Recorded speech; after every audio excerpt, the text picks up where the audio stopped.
morning, good afternoon, or good evening, whenever you're watching or listening to this, and welcome to Link Up Leaders, your direct link to leaders in supply chain and e-commerce.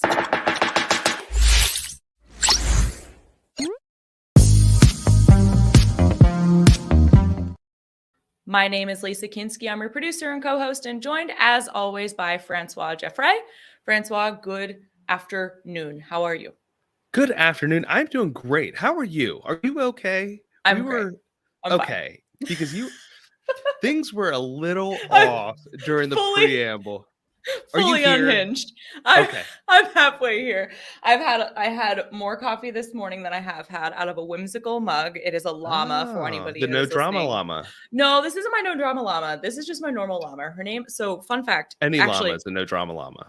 That's a fair point. Well, actually, llamas are the dramatic ones. Fun fact, the llama and the alpaca, cousins as they may be, are often mistaken for one another. People think that llamas are like the cute, sweet ones that are super fluffy. They're actually not. It's the alpacas that everybody loves so much. And this was so alpacas are really the ones that I am in love with. So this was a gift from an old coworker, and there were a couple of old coworkers. I just found it on my desk one day. They're like, "You needed this mug. We just have it." I was like, "Thank you."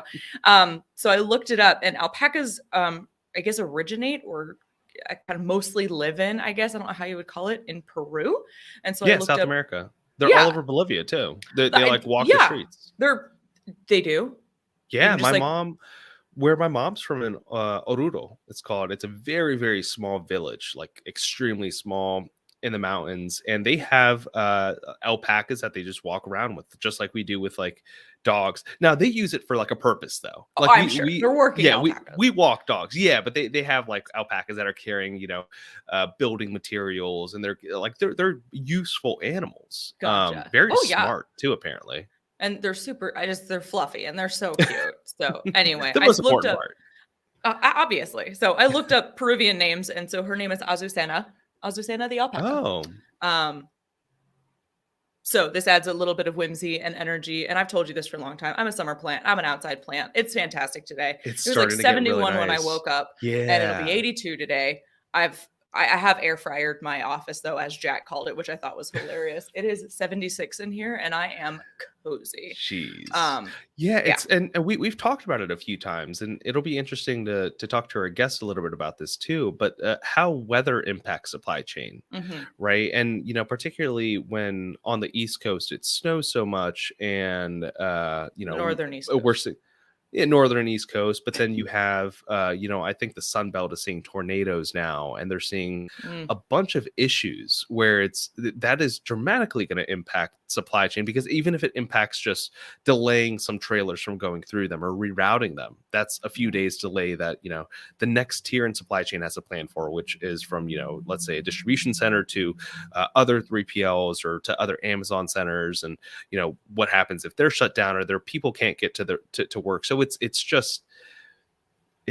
said it before, but it's like this beautiful harmony, and that really comes together when it comes to supply chain. I get so excited when we get to talk to actual other supply chain professionals, particularly ones that were at Prosper and that presented on the panel that we got to moderate.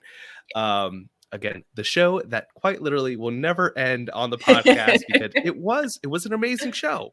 I want to go back every single year. I want to make sure that anything that we can do to help them out, because they ran such a great event, and it was so useful, not just to sellers, but to service providers, to really talk about, hey, what's next in the industry, right? Where is everyone's focus? How can we help sellers, you call them sellers, online retailers, businesses in general, together? And it's such a beautiful part of this industry. It really is. I love the show. I agree. We need to go every single year. I love to have us exhibit in the future if possible, but definitely hope to keep speaking, keep meeting more new friends. It was cool because we got to see a lot of existing friends, and then we got to meet a lot of new friends, one of which is our guest today, as you mentioned. So we have with us, it looks like I might be frozen. Nope, you're good to go. Oh, now you froze. All good. I will bring Eddie Levine into the show. How are you doing today, Eddie? Oh, I think you're muted. Did I Did I really lose signal as we were bringing the guests all on? good to go. How are you doing today, Eddie? What happened live, but you did freeze in a good position, so we'll have to. Thank God. Thank God. Well, Eddie, welcome to the show. Thank you so much for being here. I don't know where I cut off or where Francois hopped in. It's funny, I couldn't tell if I was frozen or not, but I could, because now that we share a wall, I could just faintly hear you talking, and I was like, okay, he's still doing something. I saw him move, so I knew it was you, but I was actually backstage enjoying the alpaca llama conversation. So where do you fall on the scale, llamas or alpacas? You know what, I have to go back to my summer camp days because the last time I ever touched a llama, so I'll go with llama, I guess. Llamas, okay. Yeah. You know what's crazy? They're gross. I have not they're one, dirty. but I have two. Yeah, they're dirty. Mm-hmm.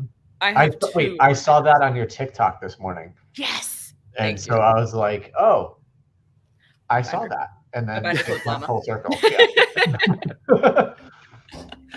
Well, awesome. Thank you for joining us, Eddie. Tell us just a little bit about yourself and tell us about HubDub. Oh, I do have to answer a question.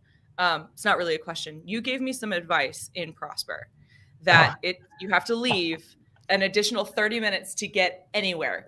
You will not get there on time. And to my recollection, and specifically on our departure, that was not the case to our benefit.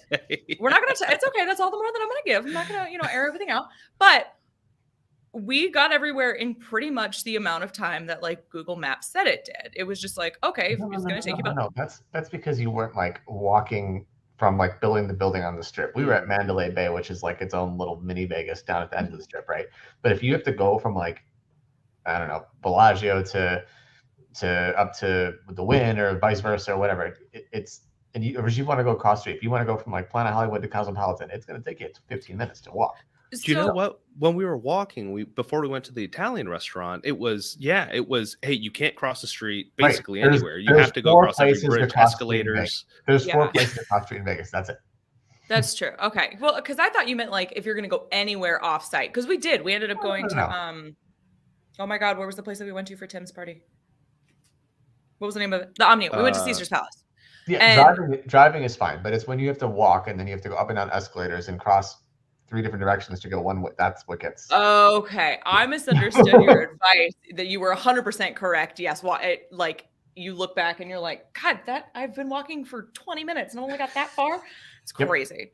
We were contemplating for a 15-minute walk. We were like, should we walk 5 minutes to catch a train for another 2 minutes? I mean, speaking of logistics, whoever designed Vegas clearly has never been told that the closest distance between 2 points is a straight line. Yeah. Putting that out there. Well, actually, probably for a good reason. I mean, people driving there are crazy. The Ubers that we were in and that I took in one night, they didn't care. They crossed over 3 lanes within a millisecond. They're just okay, I'm turning here. Everyone else needs to watch out. Okay. Oh yeah. Just running red lights and doing whatever they felt like. It was wild. It's a wild city. I will give it that. But awesome. Yes. Tell us about you. Sorry. Enough about Vegas. What happens stays, as they say. But tell us about you. So Eddie Levine, as you mentioned, president of HubDub. We have been around since 2012.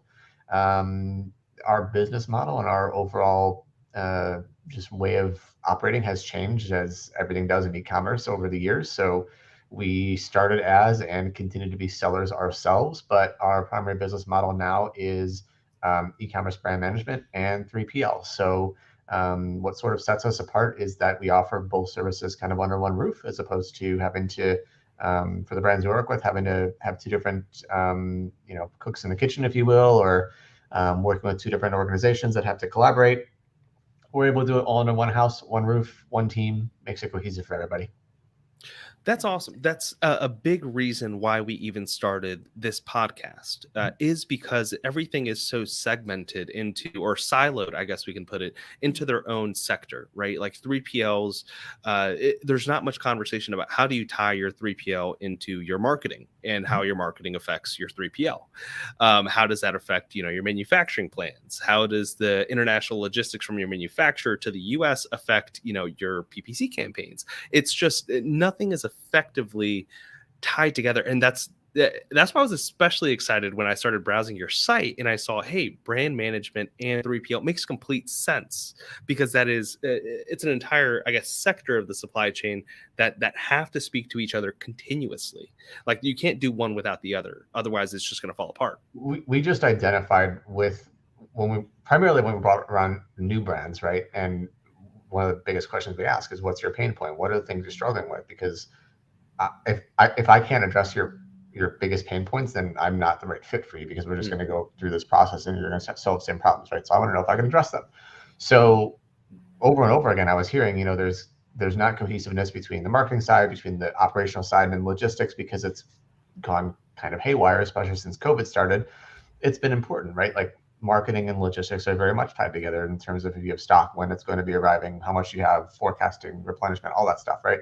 So you have that. And then again, since we were sellers ourselves, and logistics for that matter, specifically from personal level, most people hate it. It's like, they don't want to talk about it. Some people, for example, they don't like data, so they don't like ads, or it could be any round of things, right? But you have to find what you're good at. And so since we were really good at, and personally I was really good at logistics, I said, there's no reason why we can't expand this beyond just our typical sales for our products to other brands and help other sellers and the like, because it's a process that most of them don't want to think about, don't want to deal with, and it's one less thing to be burdened about, honestly. So we figured, let's pair them up, and it's been great ever since.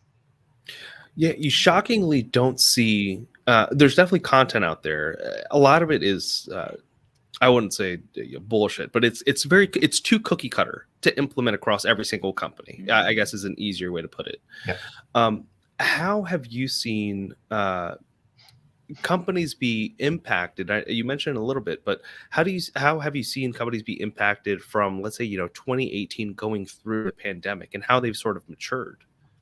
You mean in terms of logistics in general, or? Yeah, well, logistics and brand management, since you do tie those two together. Well, brand management and sales cycle, I mean, that's more of a, I think, predictable or a more obvious thing here, in the fact that competition has become more fierce, right?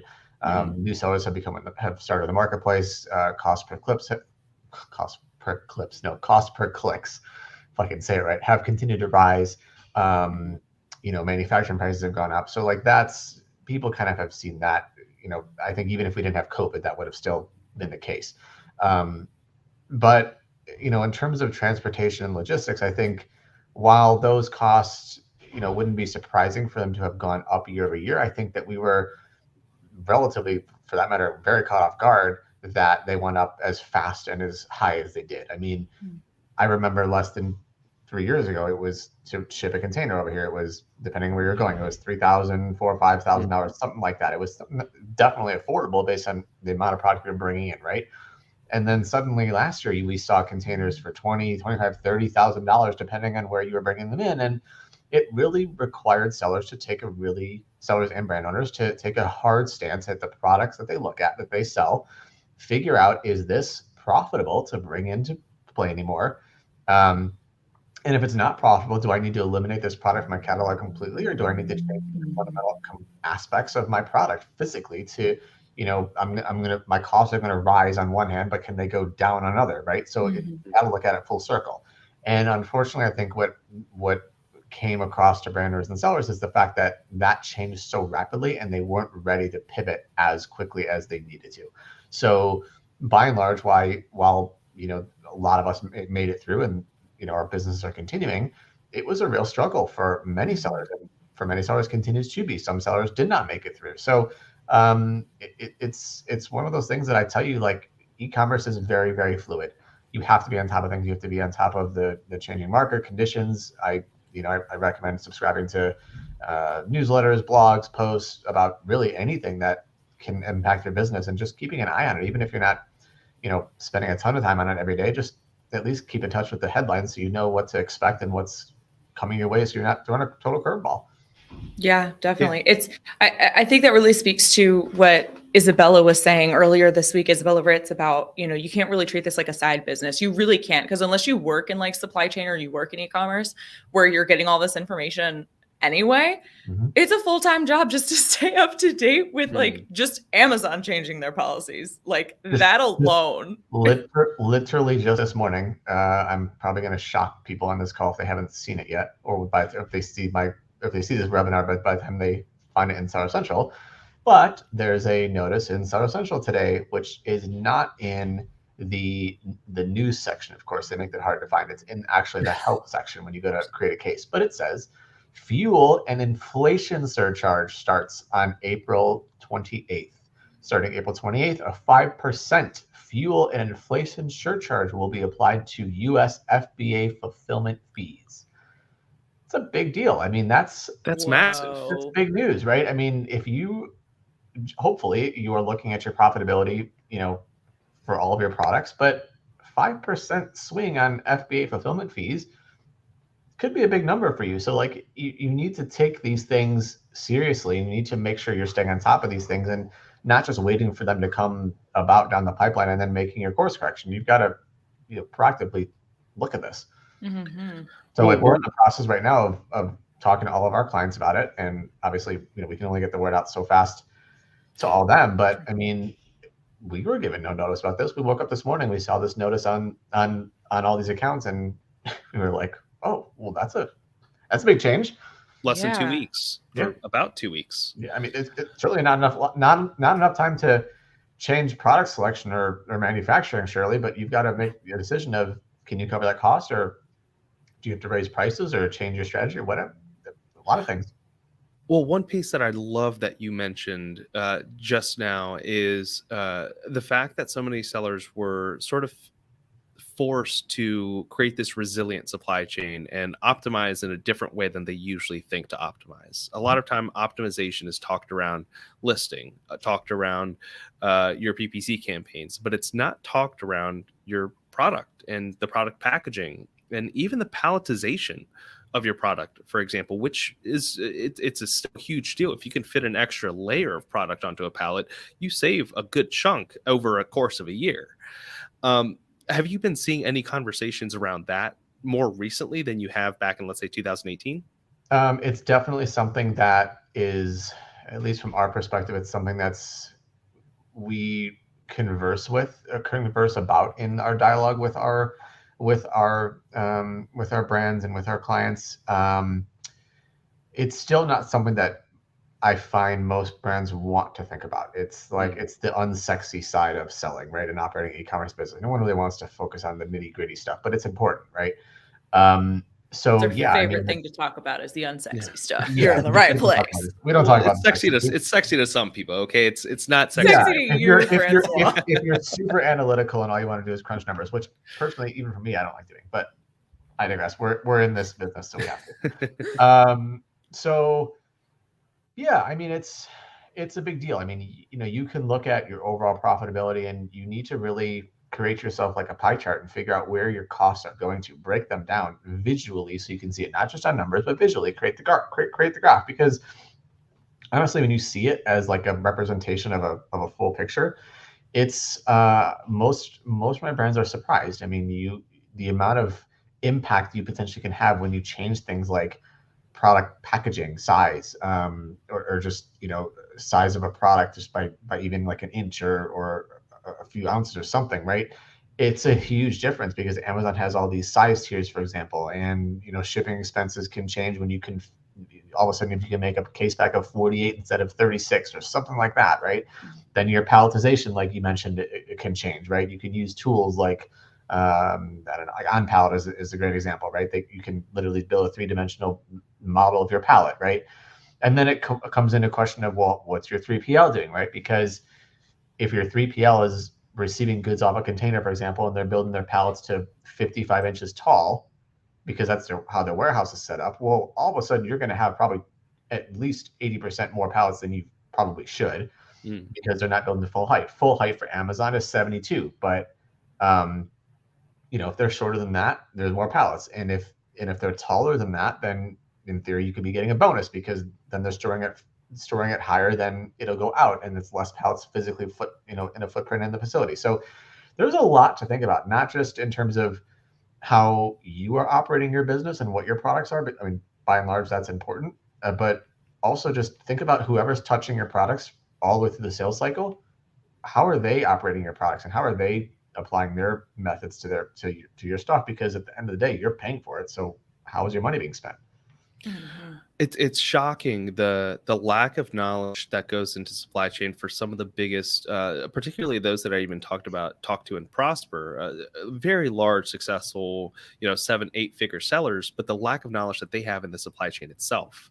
And for example, I was talking to someone that was thinking about just going floor load, and they were like, "Well, I'll save so much money with going floor load." Well, have you thought about the unloading time, of getting the product into that warehouse? Have you thought about the palletization? Have you thought about, are they going to palletize it to how you want to palletize? Like there's a lot of costs that you don't necessarily know. And I think it is because of just the lack of knowledge. They're very experienced with, the forward thinking, the sales, the marketing, not so much with the supply chain. Why do you think that is? Well, it's just you need a logistical mind to really understand how the process works when it comes to physically moving product, right? So in your example, when you talk about floor loading containers, by and large, floor loading containers is the right way to go, because you're taking up pretty much every cubic foot, square inch, however you want to phrase it, right? When you palletize goods in a container, there's so much void space on the sides of those pallets, up, down, etc. There's so much empty space. And when container costs, I mean, even now they're high, but they're not as high, luckily, as they were before. When container costs were through the roof, every inch counted. When you could fit another 800 pieces of a product in a container, it made a sizable impact on your overall profitability or overall shipping cost per piece, profitability per piece, however you want to look at it. But there's things to consider, right? Because if I've got a box that's, let's just say, a foot in all directions, so foot, right? Prepared. Yeah, I have a shoebox here. Yeah, sure. I mean, I grabbed the first thing I have on my desk, and that's what I have. So it's a foot in all directions, right? I mean, that on a container, like, that's a decent size, normal, average size box that, you could pull off pretty rapidly, and it could be unloaded fairly simply. But if you've got products that are much smaller, let's just say it could be whatever, but if it's just smaller case pack, like case pack 4 to 6 of a small product, maybe it's a lightweight product that is smaller packed. I mean, can you imagine trying to unload a container that has all these lightweight small boxes in it that don't roll down a conveyor belt easy, that get jammed, get caught up, get crushed? I mean, you'll spend hours doing this. And to put it in perspective, when you unload a container from a vessel, from the trucker that brings it to your warehouse, I mean, you're on the clock, right? Most truckers push for you to have it, if you're doing a live unload, which is the trucker will wait for you to unload. Most truckers don't want to sit there for more than an hour, 1 hour. You're lucky if you can get 2. They'll charge you for that too, for the extra hour. Sure, but we try to push our truckers to give us 2, because that's like it's nearly impossible to unload a whole container in 1 hour unless you have like 10 people, which even that is redundant because they just step on each other, so it doesn't make sense. But honestly, like, if you're going to do it, if you're not going to be able to do it in an hour or 2, I mean, the truckers' charges can range anywhere from $60-$70 to, I've seen $125 an hour for them to sit there and wait for you. So suddenly, if you've got a container that's loaded with cartons that are not easy to unload, floor loaded, if the trucker's sitting there for 5-6 hours, I mean, you're paying so much more in fees to have the trucker wait, when if you palletized it, you could have saved all those fees, maybe not had as many products in there, but you would have saved from the unloading, processing time, the reconciliation period, all those charges that a warehouse might bill you could save, right? So it really is based on the type of products you have, but it's something that when you go to build out your shipment and you go to work with whoever is going to be receiving the products, whether it be your own warehouse or a 3PL, doesn't really matter. Think about the time frame that's going to be required for that. I mean, as a business owner, you need to sit down with your operations team, warehouse managers, whoever they are, and figure out what the true cost of the time is, and what they feel is the best option for your products. Yeah. I mean, that's and that's, to double down on that, even thinking through, if they do have to drop it off and it's an overnight fee, and if they can't pick it up the next day, you're charged every day that you have that container. Well, And not to mention charge every day, but you're charged for them to then take the truck empty from their yard to go pick it up. So they're driving up without a trailer. Someone's got to pay that fuel expense, and then they got to go back with the container to the port or the rail or wherever it's going to. So um, you've got to do the cost benefit, right? I mean, if it's $200 to have them sit there extra for a live unload versus $1,000 to come back and get the container a different day, well, then pay the fee, right? But you've got to look at all the different angles. yeah. And then, we saw the port of Long Beach and LA, just they weren't accepting returns. Truckers were sitting there in line, just, chassis were filled up with empty trailers or empty containers, and you're charged for that. So any time that you could get that, I guess, in that queue quicker was better, because I saw charges hundreds of dollars a day because they just were trying to get the container back. And then you had your chassis shortages where you couldn't get chassis, so then you had containers sitting at the port or the rail, and you couldn't get them out, and you were still being billed fees because you were taking too long. I mean, talk about unfair process, but that's how it was. Yeah. I mean, I remember talking to a few at Prosper also, where I was just talking about this specifically. The last free day, typically they'll give you in the port yard before they start charging you in a day, and they weren't even aware that there was a last free day or that there was a timeline. They just thought, hey, I could just store this here until I'm ready to receive it. Well, no, you're going to be charged, and you're going to be typically hit, depending on who you're using as a freight forwarder, with a hidden bill at the end of it saying, hey, you owe this much, or we're not going to deliver it until you pay this much, and it adds up. Yep. It's very unfortunate. But on the topic of ports, it's very interesting. You had a strategic move to, and I remember talking to you about this at Prosper also, to actually open up in Chicago, and you're headquartered in Chicago. Mhm. Why is that? Why not on the West Coast or in Savannah? There's a lot of reasons. There's pros and cons, right? I'm not going to sit here and tell you, well, this is the best option. And if you're sitting at a port in a warehouse by one of the port cities, you're stupid, right? That's not the case.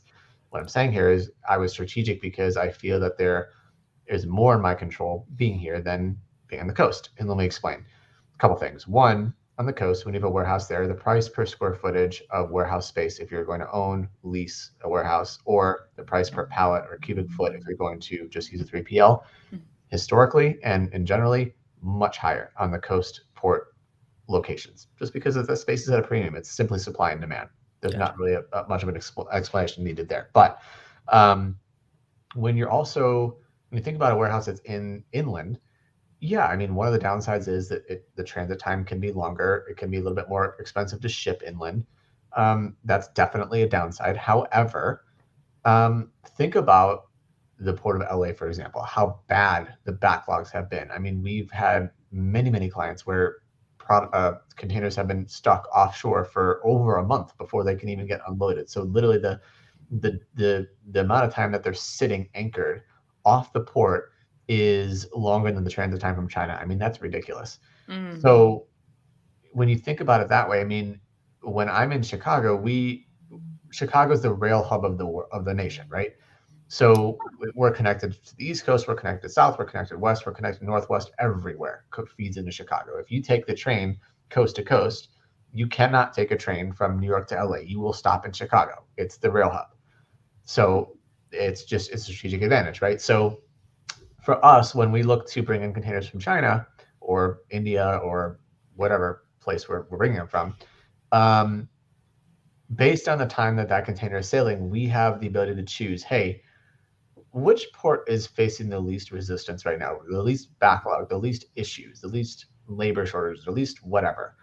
And we'll try to route a container through that port. And generally, it benefits us because we don't have that extended long waiting period. We might have a few days, but in general, we're keeping in tabs with, in touch with how the operations are going, pivoting if necessary for the more recent shipments. And, if Seattle was great this week and it's terrible next week, well, then we'll pivot. Maybe we'll go to the East Coast, or maybe we'll go to Oakland or something, right?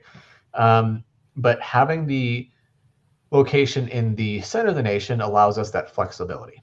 Then when you look at the Amazon side, if you look at products, for example, on the oversized spectrum, well, generally Amazon wants to ship to multiple locations. We all know that if they want to ship to multiple locations, and you're shipping from one of the coasts, chances are you're going to have a longer and more expensive time in transit and cost to get those goods across the whole country. Whereas if you're starting from the center of the nation, really the worst you can do is going back to a port city, which most cases is not going to be the case. You're going to be going somewhere, the 2 or 3 locations you're sending to are somewhere closer to where you're shipping from. So it cuts down on expenses over there. And then Amazon specifically, when you are working with the small standard size products, they call them redistribution facilities or cross-dock facilities. They're everywhere in the nation. And we have 3 of them that I know that are within 3-hour drive from our location. So, we have the ability to consolidate freight for multiple brands into those locations. Amazon then takes care of the rest to distribute that throughout their network and go back to every other location they want to warehouse goods at. We all know that products are constantly cycling in and out of the Amazon facilities. So let them do that, right? My job is to get into Amazon. From getting it into the facility, I will tell you from experience, being able to get appointments at a facility in the Midwest versus one out in the coast, much easier. I can probably get an appointment at our local facility in Illinois later tonight or tomorrow morning if I wanted to. Wow. On the coast, could be 2-3 days. On the peak season, it could be a week or more. So, when every day counts and when you're potentially losing tens of thousands or hundreds of thousands of dollars a day not being in stock, that's a big deal. So people are quick to judge and say, well, I don't want to store in the center of the nation because the shipping's so high and the transit time is so much more. Maybe it's a little bit more, but what else are you losing potentially by not doing that? Or what else are you possibly gaining by considering that, right? I'm not saying it's a fit for everybody. Surely it's not, but it's definitely worth a consideration and figuring out how in your business today, what levers you can pull and what other things you should be considering to be creative and making sure that your business continues to flow seamlessly. Yeah. I mean, the conversation has always been historically, that you can rely on this just-in-time supply chain and the supply chain management. And I love, I think it was Sarah Barnes Humphrey that she talks a lot about this, but switching that conversation, particularly for small to medium-sized businesses, to supply chain resiliency and understanding what are your options in times of need, not just when things are perfect. When things are perfect, it's fine. Do whatever you need to do. But in events like these, when you're seeing 700, 800% increases in container costs, when you're seeing weeks of check-in times for Amazon FBA facilities, it's important to know, hey, you can't, if you're facing this, there are thousands, literally tens of thousands of other Amazon sellers facing the exact same thing. And what is their immediate move? The same one that you're going to do. Try to find an alternative. And usually all those alternatives are going to be the same alternative. Find a 3PL. Well, everyone's flooding these 3PLs now. What's naturally going to happen? They're going to get filled up. What's going to happen there? It's supply and demand. Prices are going to go. So it's if you wait until the last second and you just see it as supply chain management, ultimately you're setting yourself up for failure. It's a house of cards that's eventually going to crumble. And I think we've seen that from a lot of companies. Not to paint a very morbid picture, but that's the way that I see it, at least. Now, an interesting topic of conversation that we had at Prosper, which was FBA alternatives. Now, with you being in the space for so long, when did you start to bring FBA alternatives into your business as an Amazon seller? For us, we've been, I know about the FBA alternatives. I mean, I can think of using them when necessary, but in general, it's been hard unless you have the product that really fits that criteria to compete on an FBA alternative level. I found if you're in the standard size product business, I mean, FBA does so much more in terms of benefits than just fulfill products. I mean, it's the Prime badge, it's the customer service, it's the speed, there's so much, right? It's the conversion rate, for example, on orders when you're FBA versus not FBA is so much better generally. If you have, for example, Matt from Barry was on our We just had him on. Yeah. So great guy, right? Very knowledgeable. But you think of Veridesk, right? Veridesk is huge, bulky products, right? That's what I'm saying. Like, you need to think about your product specifically, because for Very, then me saying that FBA is your best option doesn't make any sense at all, because it's so big and bulky, right? So for him, he was strategic, right? I want 3PLs in multiple locations throughout the nation, so that if I have to drop to my customer or ship direct, merchant fulfill, I can use a network of 3PLs or warehouses that we might lease or own and do that, and I can get it them in 1 or 2 days. So I can as closely mimic Prime as possible, right?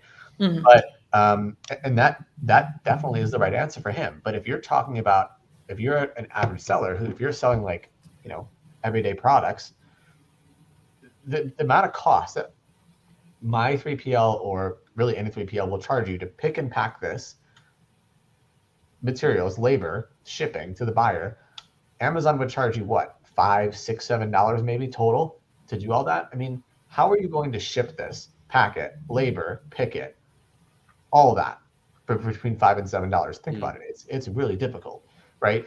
So it really comes down to the products you have. It really comes down to the fulfillment options that are required. If you're trying to mimic Prime by not being Prime, you are setting yourself up for an uphill battle, right? If your products, if it doesn't matter that it's a 3 to 5 day lead time, or customers don't really want it quickly, I mean, perhaps you have some more flexibility there. But you have to remember, on the Amazon side, Amazon has trained customers, literally trained them to expect stuff like immediately. I ordered, why isn't it at my door right now? I mean, it was maybe 3-4 years ago when I would place an order and it would come in 2 days, and I was like, wow, that was fast. And now it's almost like, oh, I can't get this later today, tomorrow. This sucks. Right? Literally, Amazon has ruined our mindset and has created an expectation that has made it very, very complicated for the average distribution network / fulfillment partner to meet. And to Amazon, and to go back to my original point earlier, when I talk about how they're raising or they're putting that 5% inflation surcharge, fuel inflation surcharge on their orders now, what are you going to do as a seller? Say, oh, nope, Amazon, I'm cutting the line, like, not going to be able to do it anymore. I mean, no, I guarantee you, I'm probably not going to see pretty much any seller of mine that's going to say, we got to find a different option, I can't do this anymore. It's not going to happen. I mean, Amazon has built this model to where people don't like it, but what are you going to do? There's not, I have not seen a solution that is as robust, as good as the way the FBA solution works for the majority of products in the market. But there are benefits, not necessarily to going pure FBA alternative to just purely FBM, but there are benefits to having that backup, that 3PL partner that maybe costs you a little bit more in the long run, or in the short term, but in the long run can help you fulfill quicker. They could help you. You always want a backup plan. I mean, Amazon's FBA service is not flawless by any means. If they take so long to check in or warehouse transfer products, I mean, those are days you're out of stock. So do you have a backup option for merchant fulfilled? Do you have a drop ship option? I mean, for sure, you want backup situations or plans in place. But on top of backups in place that could boost your business and support you, have you taken a step back to figure out how you can minimize, or are you doing everything you can to minimize those potential disruptions in the first place, right? Because when people talk about check-in times, well, are you working with a partner who can get in products much faster, who don't do traditional LTLs? Do they have the full truckloads going to Amazon? Those kinds of things. And from an inventory perspective, do you have someone that's on top of your inventory that's stretching out those metrics to where you're stocking more than you would normally do on a given day to compensate for those long lead times or for those kinks in the road with fulfillment? I'm not even talking about just with Amazon. Let's just talk about it being impacted by trucking shortages or weather related issues, right? I mean, you mentioned that earlier. Those all have big impacts. So this is much more than just looking at it from an FBA perspective or an Amazon perspective. This is just what issues can potentially impact your strategy from anywhere. And so to kind of just like pivot a little bit, since we are nearing the end, we're not quite there yet, but what do you predict happening throughout like the rest of the year? If I wish, or I guess let me just learned something new this morning. That's Yeah, true. seriously. And that's what I was getting to. I was like, it is so hard to kind of like map out and predict anything. But like, I feel like there's been a lot of discussion since the beginning of 2020 where it's like, when are we going to go back to normal? And everybody kind of has their own opinion. And I think the overall consensus is that, well, there's not going to be a normal. Like, it's this just kind of new reality that we're going to have to live in. It's never going to go back to how it was. Correct. But I still think that there's, some merit to the thought that we still remain in a supply chain crisis. So maybe when do you expect that we'll be out of crisis mode and into whatever this new reality is going to be? Okay, I could spend an hour on this question alone. Okay, hence why I brought it up now. so yeah, back up. Okay, first off, correct in the sense that we're not going to go back to 2019, 2018 levels. That's done. If anyone who tells you we're going to go back to 3,000, 4,000 hour containers, I would tell you they're probably wrong. I hope they're right, but I'm telling you they're probably wrong. Sure. Wishful thinking. That being said, there's got to be like the expectation for what the new normal will be, right? It's hopefully not where it was last year. Certainly we've seen prices come down more recently, so that's good news. But maybe the new normal is containers cost between 7,000 and 15,000, depending on where you're going and what time of year, right? I mean, for example, after Chinese New Year, it's a peak time. But right before the holiday season, late summer, it's a peak time, right? So it just depends. Now, with that said, I think you have to also consider that it's not part of our biggest issue really is that the U.S., the country we live in, or most of us that live in, operate in, and if you don't live here, you're selling through this marketplace, so it does impact you. We have an infrastructure problem, and we have a really big infrastructure problem that is not going to be resolved this year, and is not going to be resolved next year, or the year after, or the year after. It's a long-term problem. So until we get the critical infrastructure needs fixed, and this is something that's going to take many administrations, many different parties to figure out. This is not a political statement. This is just literally the reality is this is a long-term situation, right? Mm-hmm.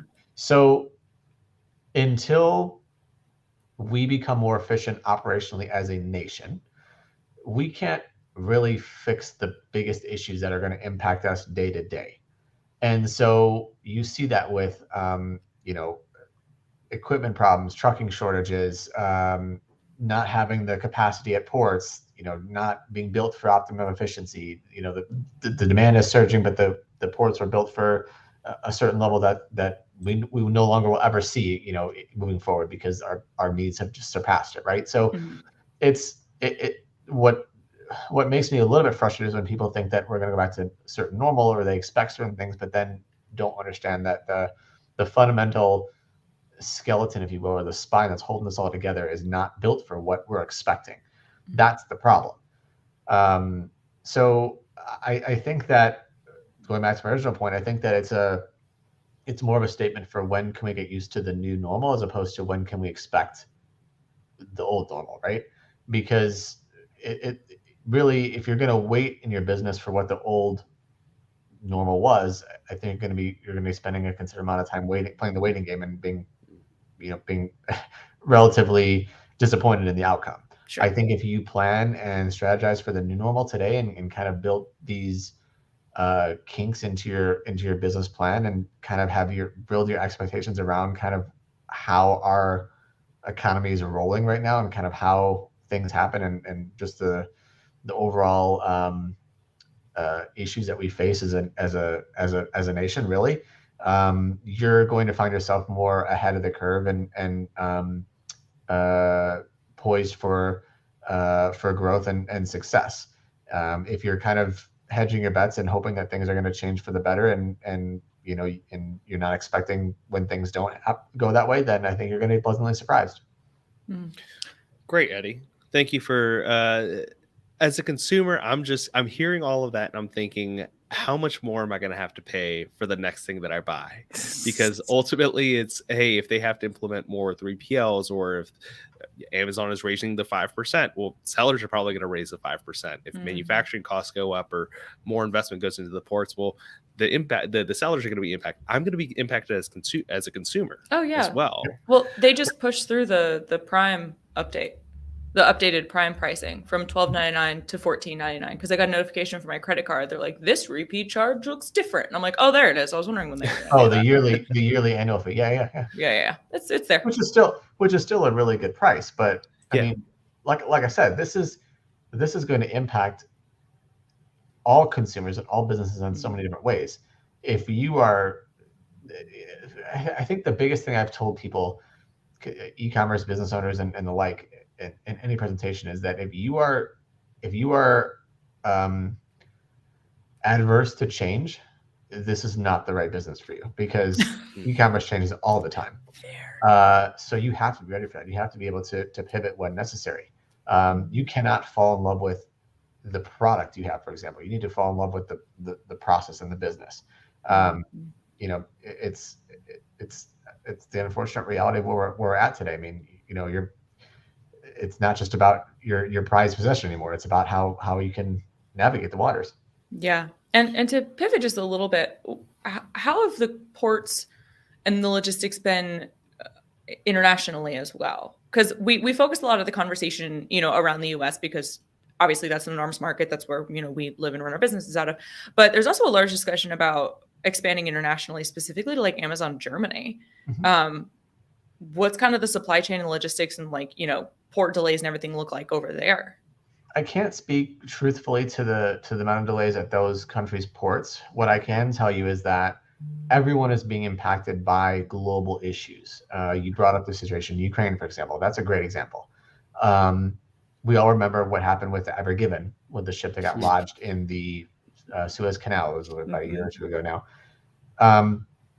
When that happened, I brought it up as a big problem, and most of the time when I brought it up, the people who were talking to me about it saying, "Well, it's in the Suez Canal. I ship from China to the U.S. It doesn't bother me. It doesn't make a difference." It does, actually, because think of that as the artery of where all the ship traffic is going through. And if your ship is not going through there for your specific sailing, chances are it's going there for one of its sailings and its future voyage or something, right? Sure. So all of a sudden, if you have a bottleneck there, it can't make the sailing it's supposed to do for your products from China to the US. It's late. You've got to cancel it. You've got to move stuff around. So it did impact you. It absolutely does impact you.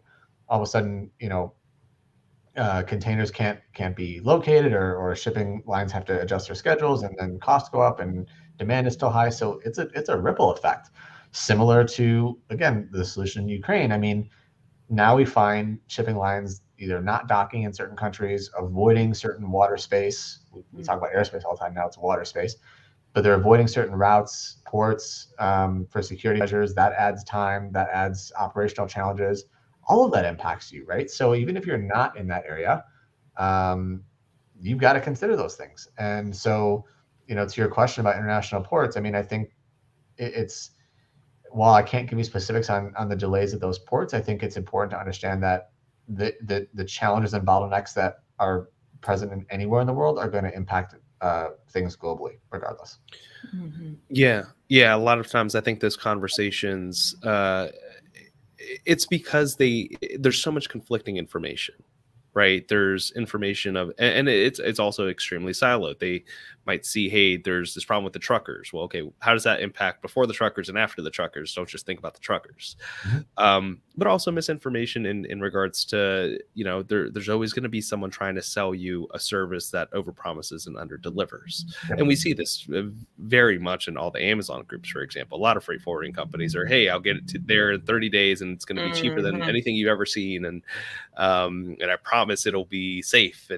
But, you know, no one stops. What they mean is they'll get it anchored in the water in 30 days. Yeah, but no, and it's unfortunate when the conversations stop there. When the conversation stops at, hey, I'll pay you this amount and that's it, because then there's so much more to it, right? And you and Matt both brought up this great point during the pre-screening of the panel, and that's, hey, what questions should I be asking? Right. And in supply chain, particularly, it's hard when you're not in supply chain day in and day out to know the right questions to ask. So when it comes to looking at FBA alternatives, for example, are there any questions that you would particularly ask yourself as the brand owner and to the potential partners? Sure. I would ask, what's your, what are the carriers you're normally using? What's your typical processing time? What's your bandwidth power? What kind of other products are you currently processing using the model that you feel would be what we would fall into? Like, I mean, do they have experience doing what they're even telling you they're going to do? You'd be surprised how often the answer is like, you're going to be our beta test. I mean, no one wants that, right? To how many staff members are currently are working on this project. What's the turnaround time going to be? What's your backup plan in case you have staffing shortages? Like everyone's having that right now. There's a lot of things to think about. Really, regardless of what question you ask, and all of those and more are valid questions. When I ask those questions to partners, I look for if they're able to give me a quick, concise, confident answer. If they're kind of bouncing all over the board and not really making sense and not really getting to the point, that's a red flag for me right there, regardless of what they're telling me. If they can't get to the point quickly and just give me a straight answer, it's a red flag because they're not confident enough in their process or abilities or whatever it is to give you that straight answer. You're asking questions that are pretty straightforward and pretty basic. They should be able to give you a quick answer, right? Certainly if they've had experience with it, they can give you a quick answer. That's kind of like on top of the answer to your question, their ability to articulate and get it done quickly is important. So pay attention to that as well. It's just language in itself. Yeah, I love that. And I mean, Tim Jordan always talks about it. I've talked to Norm about it on his show as well. It's the importance of relationships, right? And not seeing everything as, and particularly here in the US, we see things as extremely transactional. Give me your price and tell me if it's a better price than the next guy. Yeah. And if you're using a partner, I mean, now that COVID is hopefully gone, we'll see. But like hopefully it's just not where it was. If you're using a 3PL, and especially if you've got a decent volume, go and visit them. I mean, even if you're not local, buy a plane ticket, go out there. I mean, it'll be the cheapest couple $100 you've ever spent, literally. Go face to face and see the operation, because if you walk in there, you're not confident, or what they told you over a web call or on a proposal is not matching up, you've got some things to think about. Literally, a 3PL or any kind of partner like that should really, with the exception of COVID, should really have an open door policy. There should be nothing that you can't see with your own eyes, in my opinion. Same thing with manufacturers. Yeah. I mean, I was about to say that. Absolutely. Either going there to see them or video call, chat, tour, like something. If you're manufacturing and anywhere, China, India, it doesn't matter where. I mean, if you can't see the factory, I mean, that's a big problem. Yeah. Something you're going to be investing tens, hopefully hundreds of thousands of dollars into in a few years. It's important. Do you see this getting any better throughout the year when it comes to the capacity shortages at the ports, at 3PLs and whatnot? I think from warehouse space specifically, I don't think that's gonna dry up anytime soon. It's funny, when we moved into our new space, it was March of last year. I've made this miscalculation several times, but that's again because e-commerce has continued to boom. But I thought, the space we move into will last us, 3 to 5 years. It'll be okay. It lasted 6 months. Before construction was even over, I mean, luckily the building next door was available too, so we took that space too. But I mean, it's insane, because I said to myself, I walked out one day, I said, if I don't take this space, someone's going to take it, because the need for physical footprint and warehouse space right now is so hot that if I don't take it, I'm literally going to have to then upend my entire operation again somewhere else. And luckily I did that. So we're comfortable with the amount of space we have now. But I mean, these things happen so fast. And with the question you asked about the shortages in trucking, I actually have seen some interesting stories, again, to my point about keeping in tabs with what's going on at the market and keeping it in the headlines, that the demand for trucking and the pricing for trucking, especially like cross country or for longer distances, has actually fallen recently, which it has. The prediction is that it will continue to fall. I would be cautiously optimistic that it does so quickly. I think I'm encouraged by the numbers I'm seeing, but I think we're too early in the game to figure out if that truly will hold, or in fact, it will go up if demand continues to rise and there's not enough truckers. The reason I say that it's accurate is because, for example, when we moved, if you move a truckload of goods from, for example, California to Chicago domestically, forget the container aspect, just you want to move a domestic truckload. In the height of the outrageous costs we saw, I mean, that lane alone was almost $10,000 to do. So it's expensive. Now it's closer to $6,500 to $7,500, depending on the day. That's a 3-month span of time. So to go down 25 to 35% in 3 months, that's a big drop, right? So hopefully it continues to do that, or at least remain stable. That's why I'm saying I'm cautiously optimistic, because these numbers change all the time. But the numbers that they're at most recently are numbers that I haven't seen in so long. That's why I'm encouraged by what I'm seeing. Have you done anything differently with your companies? And not to get too into the weeds, particularly about your books, but when it comes to finances, you see this drop from 10,000 to 6,500. Are your brands or anyone that you're talking to using this difference as sort of a safety factor of keeping it, let's say, elevated in your books at the $10,000 level, putting aside into maybe this backup or safety net financial system for your supply chain? I don't think many of them are doing that quite yet. I think right now they're, a lot of them are still in recovery mode from the increase they had to take on when these rates went up the way they did, right? It was very unexpected. These costs came kind of out of nowhere. So I think a lot of them are kind of still licking their wounds with that. So any kind of savings right now, it kind of goes back to filling those extra costs, I feel like. But hopefully, as we see these costs, if we see these costs stick around where they are, or potentially even drop, hopefully, like I said, that'll become the new normal, and people can plan for that better. I just don't think as of right now it's been widely integrated into someone's operations quite yet. Gotcha.